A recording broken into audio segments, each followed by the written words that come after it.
Hey everyone, happy Wednesday. If you open this video, you better not even dare to stop it. You need to listen to this. This is an encouragement for you.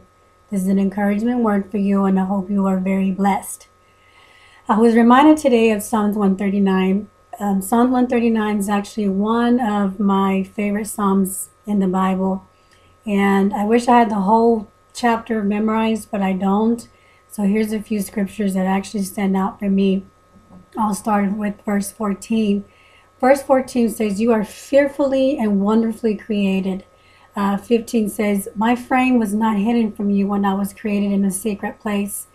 But ladies and gentlemen, verses 17 and 18 is the one that ministers to me at any given time, especially when the enemy's doing this, in my ear, and just with his lies and the deceitfulness and maybe even some past mistakes that we had done. He tries to always, do this, and we can't even concentrate, but we got to shut him up. 17 and 18, it talks about how precious are his thoughts towards you.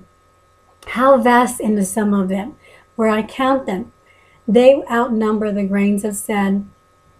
His thoughts for you are precious and outnumber the grains of sand. Have you ever been to a beach? I know the majority of us have, but next time you go to the beach, do me a favor. Just grab you a little bit of sand in your hand and just take a really good look at it and just stare at it and just think, wow, like, there's no way that you can count. They're so tiny. There's no way that you can even count that's what's in your hand. And those are the thoughts that he has for you. And just look at, just kind of have a visual and just look at it and say, wow, that's a lot of thoughts. Yeah. So every time the enemy's trying to do this and lie to you, just shut him up. And be reminded that his thoughts are greater than his thoughts, than the enemy's thoughts. His thoughts for you are anything, are just everything but life. I was also reminded about when I had a discipleship class, we did some mirror activations.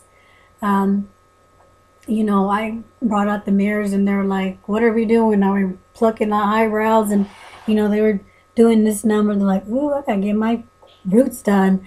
And so anyways, I was like, this is not for that. You see how quick that we're just always bashing ourselves, or our eyes too big, or our nose is too big. Those are not the thoughts that he has for you. And you know what? Sometimes we have to encourage ourselves. We can't find our best friend or our mom or a sister. Life is hectic, weird, but he has a busy life. Sometimes we got to learn how to encourage ourselves. Sometimes we got to look in the mirror, and we got to be reminded of his thoughts and what he has towards us. I have a mirror right here. And so anyways, we're going to do a mirror activation. I'm going to teach you how to encourage yourself. And you might look silly, and who cares? As long as you are speaking life to yourself and you are prophesying to yourself, you are going to be an overcomer. You look at yourself and you say, dang, you're beautiful.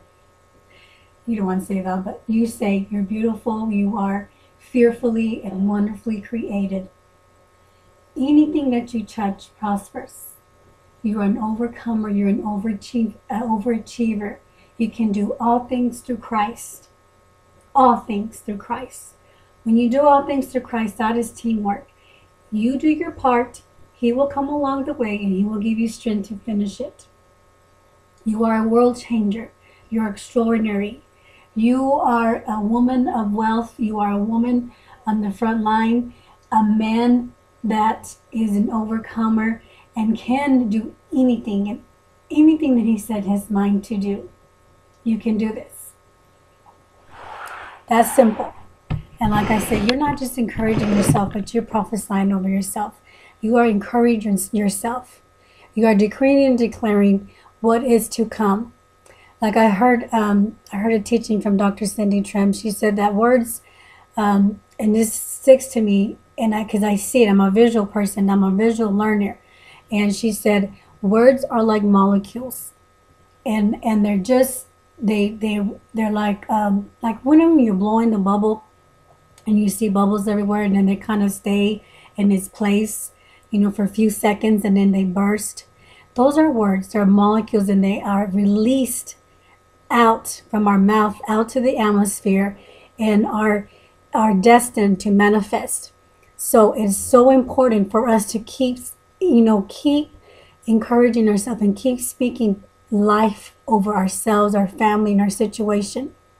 Those are his thoughts towards us, and that's what we should bring out of here, because he lives in here. He lives in the inside of us. So we need to learn to speak life.